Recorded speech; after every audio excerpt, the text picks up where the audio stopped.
여러분 안녕하십니까? 헬로티비 뉴스입니다. 첫 소식입니다. 금리 상승과 부동산 가격 하락세가 멈추지 않는 가운데 지난해까지 웃돈이 붙었던 신축 아파트 가격도 많이 내려갔습니다. 네, 최근에는 분양가보다 싸게 내놓는 일까지 생겼는데요. 이관성 기자가 전해드립니다. 지난달 말부터 입주하기 시작한 부평구 산곡동의 한 아파트 단지입니다. 입주 초기이지만 이삿짐 차들이 오가는 모습이 보이지 않습니다. 지난 2019년 이 아파트의 84제곱미터 면적 분양가는 4억대 중후반이었습니다. 부동산 가격이 상승했던 2021년 해당 면적의 실거래가는 6억 7천만 원을 넘기도 했습니다. 하지만 올해 준공을 앞두고 부동산 가격이 하락하면서 5억 원대로 내려오더니 최근에는 웃돈이 사라졌습니다. 지금 많이 있어요. 그리고 지금 분양 받으신 분들이 지금 취소하면은 어떤 현상이 일어나는지 문의 전화도 가끔 오고요. 조금 앞서 신축한 인근 아파트 단지들도 사정은 마찬가지입니다. 지난해 말 입주한 800여 세대의 A아파트 단지는 84제곱미터 면적 실거래가가 지난해 7월 7억만 원을 넘어섰다가 올해 저층에서 4억 9천만 원대 거래까지 발생했습니다. 지난 7월 입주한 1100여 세대 바로 옆 B아파트 단지도 84제곱미터 면적 실거래가가 지난해 7월 7억 1천만 원을 넘었다가 올해 분양가 수준까지 내려왔습니다. 금리 상승과 부동산 가격 하락이 언제 멈출지 모르는 상황에서 분양가보다 내려간 매물은 더 늘어날 것으로 보입니다. 지금 나와 있는 이 호가 가격들, 현재 지금 거래되고 있는 가격보다는 물밑에 이제 숨겨진 아직 나오지 않은 거래량이라든지 이런 거를 봤을 때에는 아마 내년 상반기까지는 이제 소폭 하락세가 지속될 가능성이 굉장히 높다라고 판단합니다. 최근 준공한 신축 아파트 단지들은 전세입자를 구하지 못해 전세 가격까지 크게 내려놓고 있습니다. 전셋집을 찾는 이들은 대출금리가 높아 여전히 움직이지 않고 있습니다. 헬로티비 뉴스 이관서입니다. 일산대교 무료화는 한강에서 유일하게 돈을 받는 다리라는 배경에서 시작됐습니다. 주민들의 교통 기본권을 보장하겠다며 경기도가 주요 공약으로 내세운 사업이기도 한데요. 하지만 진척 없는 인수협상에 법적 다툼에서도 명분을 찾지 못하면서 무료 통행은 여전히 안개 속입니다. 네, 이 소식 취재 중인 이세진 기자 화상 연결해 보겠습니다. 자, 이 기자, 최근에 일산대교 무료화를 둘러싼 소송 결과부터 좀 다시 짚어볼까요? 네, 최근 일산대교 통행료를 두고 이어진 법정 싸움에서 법원은 경기도가 아닌 일산대교 운영사의 손을 들어줬습니다. 일산대교 통행료 징수를 금지한 경기도의 처분이 잘못됐다는 판결인데요. 통행료가 이용자들의 기본권을 제약할 정도로 비싸지 않다는 판단에서입니다. 수원지방법원은 또 경기도가 일산대교 운영사인 일산대교 주식회사에 사업 시행자 지정 취소 처분을 내린 것 역시 위법하다고 봤습니다. 1심 판결로만 보면 사실상 일산대교 유료 통행을 인정해 준 겁니다. 네, 그럼 이 1심 판결에 대한 경기도의 입장은 어떻습니까? 네, 경기도는 즉각 반발했습니다. 이에 따라 사업 시행자 지정 취소 처분을 취소하게 한 판결에는 항소하기로 했습니다. 공익처분이 지자체 권한인 만큼 경기도의 처분 역시 정당했다는 입장을 유지하기로 한 겁니다. 다만 통행료 징수금지 처분 취소 소송은 항소하지 않기로 했습니다. 법적 다툼이 길어지는 동안 통행료 징수금지 처분 집행 정지가 이어질 가능성이 크기 때문에 실익이 없다는 판단입니다. 예, 그 말은 결국 당분간 이 다리를 건너려면 통행료를 계속 내야 한다는 이야기 같은데요. 이쯤 되면 그럼 앞으로 무료 통행을 좀 기대하기는 쉽지 않아 보이는데 어떤가요? 네, 양측이 소송에서 쉽게 물러나지 않을 것으로 예상되는 만큼 법적 다툼도 길어질 것으로 보입니다. 향후 전망도 밝지만은 않아 보이는데요. 일산대교 무료 통행을 두고 운영사 측과 이어온 법적 다툼에서 한 번도 이기지 못한 경기도가 항소심에서 승소할 수 있을지부터가 미지수고요. 항소와는 별개로 일산대교 측의 대주주인 국민연금공단과 사업권 인수에 관한 협상을 병행하겠다는 것이 경기도의 또 다른 계획인데 협상을 통해 일산대교의 관리 운영권을 가져오겠다는 이 계획 역시 지금까지의 상황으로만 본다면 크게 기대할 만한 부분은 아닙니다. 양측의 협상은 그동안 일산대교 주식회사 측이 적극적으로 나서지 않아 큰 진전이 없었던 데다 1심 패소로 경기도가 향후 협상에서의 주도권을 가져오거나 명분을 내세우기는 더 어려워졌기 때문입니다. 네, 이런 이유들 때문에 지금 경기도 그리고 인근 지자체장들이 내놓은 일산대교 무료화 공약도 길을 잃었다는 지적이 나오고 있는 거 아닙니까? 잘 아시다시피 일산대교 무료화는 주민들의 교통 기본권 보장을 위해 추진된 겁니다. 한강에서 유일하게 통행료를 받는 다리라는 이유 때문이었죠. 주민 수건 사업과 닿아 있는 만큼 정치권 공약에서도 빠지지 않은 단골 공약입니다. 실제로 지난 지방선거에서도 경기도뿐 아니라 실질적으로 다리를 이용하는 주민들이 많은 김포시에서도 주요 공약에 포함시킨 내용입니다. 경기도가 공약 실현을 위해 계속해서 노력하겠다는 입장을 보이고는 있지만 사실상 항소 이외에 뚜렷한 대안을 만들지 못하면서 김포시 역시 난감한 상황입니다. 이런 상황에서 경기도가 일산대교 측으로부터 관리 운영권을 넘겨받기 위해 마련해야 하는 막대한 비용을 인근 지자체들과 어떻게 분담할 것인가는 차후 문제에 불과한 상황이 됐고요. 무엇보다 소송이 끝날 때까지 도민들이 이 다리를 무료로 이용할 수 있는 방법을 찾는 일은 요원해 보입니다. 네, 알겠습니다. 관련 소식 여기까지 듣겠습니다. 이세진 기자였습니다.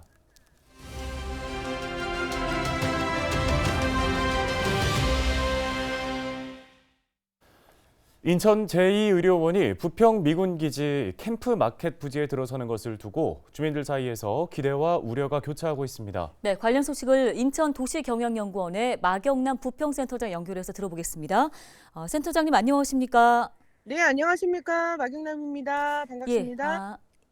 먼저 인천시가 캠프마켓 부지를 제2의료원 입지로 정하게 된 배경을 좀 설명해 주실까요? 글쎄요, 제 생각에는 인천시가 직접적인 배경으로 지역의 인구 비율과 접근성 등을 가장 많이 고려해서 캠프마켓 부지가 가장 적합하다고 판단한 것 같습니다. 부평은 지난 10월 기준으로 48만 9천여 명, 서구나 남동 다음으로 사람 인구수가 많고요. 또 면적 대비 인구 밀도는 상당히 높은 편이어서 그런 면에 있어서 부평구가 캠프마켓 옆에 제2의료원 입지로 선정이 된 것 같습니다. 네, 그런데 제2의료원 유치 경쟁에 뛰어들었던 지역들은 인천시의 결정을 이해할 수가 없다는 입장이라고 하죠. 네, 타 지역은 상당히 상심이 크다라는 소식을 많이 들었습니다. 연수구 같은 경우는 인천대 공공의료 설립과 제2의료원 유치 목적으로 15만 명에 가까운 구민들이 서명운동에 참여했고, 그리고 중구는 영종국제도시에서 종합병원이 없다는 점을 들어서 제2의료원 유치 전에 정말 열심히 했다고 들었습니다. 근데 또 영종은 아파트 건설로 인구가 증가하고 대한민국 관문인 인천국제공항이 있는 것에 비해서 상당히 의료 인프라가 너무나 부족하다고 항상 언론을 통해서도 많이 말을 했던 것 같고요. 그리고 서구는 또 이렇게 유치 경쟁에 많이 뛰어들기도 했지만 복합 의료 타운도 조성이 되는 부분들이 있어서 물론 상당히 이런 불퉁불퉁한 부분들도 있지만 지역의 상황을 봤을 때는 가장 부평이 적합하지 않았나 생각이 좀 들게 됐습니다. 네, 이 캠프마켓 입지 선정을 두고서 이제 부평 시민들은 기대와 우려가 교차하며 반응이 좀 엇갈리고 있다고 하는데요. 이 부분도 좀 설명해 주실까요? 네. 부평 시민들은 사실 기대와 우려가 교차하고 좀 이런 부분에 대한 표현을 좀 하시는 것 같습니다. 실제 제2의료원은 캠프마켓 주민들이 요구했던 그런 대형화된 병원, 좀 네임밸류가 높은 병원은 아니었죠. 그렇지만 또 이분들 특징은 또 공원 내에 편의시설을 또 상당히 원했던 의견들이 많기 때문에 그런 부분에 있어서 이제 본인들 의견이 반영되지 않았다라는 또 여론이 생기기도 했고요. 근데 또 한편으로 또 100세 시대의 공공의료 기관이 지역에 들어서는 것은 참으로 좋은 일이고 공공의료 접근성이 향상된다면 너무 반긴다라는 여론이 저는 글쎄요 더욱 많다고 생각합니다. 캠프마켓 공공부지와 공공의료원 부지는 엄밀히 말하면 다른 곳이죠. 그러니까 위치는 근접해 있지만 쓰임이 다른 곳이기 때문에 이것들을 주민들한테 정확히 설명해 준다면 부평 주민들은 적극 찬성을 할 거라고 생각합니다. 네, 이달 중 인천시가 부평구 주민들을 대상으로 공청회를 열 계획인 것으로 알려졌는데요. 어떤 내용들이 좀 중심이 돼야 할까요? 네. 12월 6일 3시에 그 부평구청에서 주민들에게 제2의료원 부지 선정 배경, 건립 추정한 과정, 기대 효과 등을 알리는 공청회를 열 계획이라고 합니다. 제2의료원 건립 부지가 캠프마켓 A 구역으로 결정된 이후 부평 지역에서 기대와 우려의 목소리가 나오자 정확한 정보를 제공하고자 이렇게 공청회를 만든다는 걸 저는 들었습니다. 국민들의 이해도를 향상시키는 데 큰 도움이 될 듯하고요.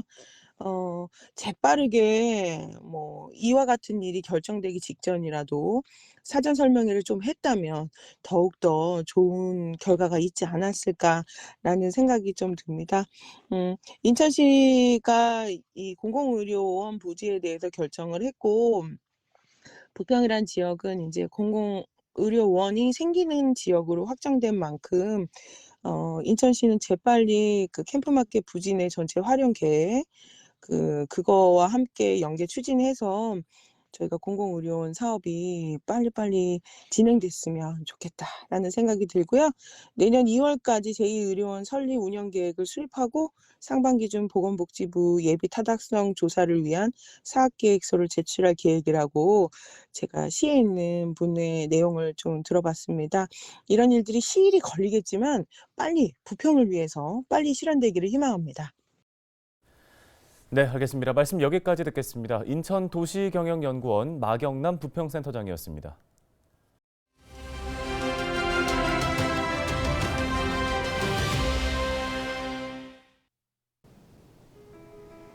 연말연시 TV와 라디오, 인터넷 포털에는 수출 경기 침체와 부동산 시장 냉각, 파업과 정책 뉴스가 가득합니다.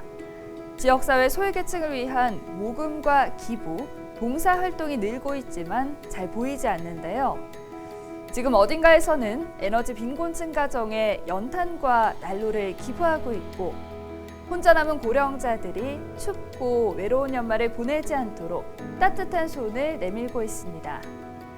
어려운 경영 환경 속에서도 해마다 기부를 이어가는 우리 지역 기업들도 있고 팍팍한 살림 속에서 십시일반 기부에 동참하는 우리 이웃들도 있습니다.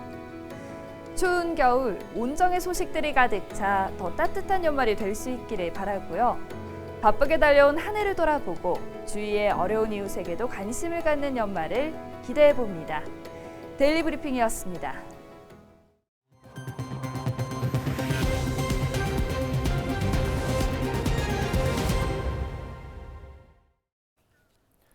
다음 소식입니다. 인천의 미세먼지 집중관리구역이 5곳으로 늘어납니다.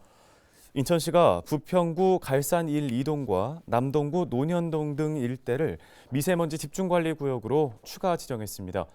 이에 따라 인천의 미세먼지 집중관리 지역은 중구 연안 신흥동 3가, 동구 화수 화평동, 계양구 효성동 등 3곳에 이어 모두 5곳으로 늘었습니다. 집중관리구역이 되면 도로 먼지 제거 청소가 집중적으로 이루어지고 실시간으로 지역의 미세먼지를 측정해 정보를 제공하는 시스템도 구축됩니다. 이태원 참사 이후 군중 밀집 사고에 대한 우려가 커지면서 김포시가 자체 안전 기준을 만들었습니다. 김포시가 정한 고밀집 기준은 좌식일 경우 3.3제곱미터당 6명, 입식일 경우 3.3제곱미터당 13명 이상인 경우인데요.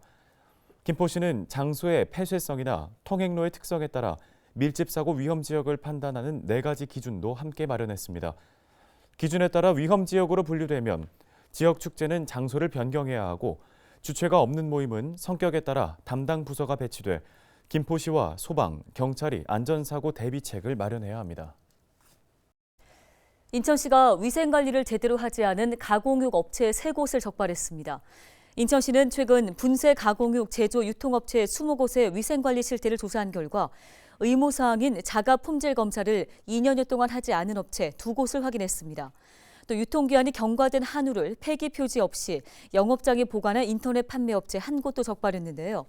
인천시 특별사법경찰은 이번 단속에서 적발된 업체들을 수사한 이후 검찰에 송치하고 행정처분이 이뤄지도록 관할 인허가기관에 통보한다는 예정입니다.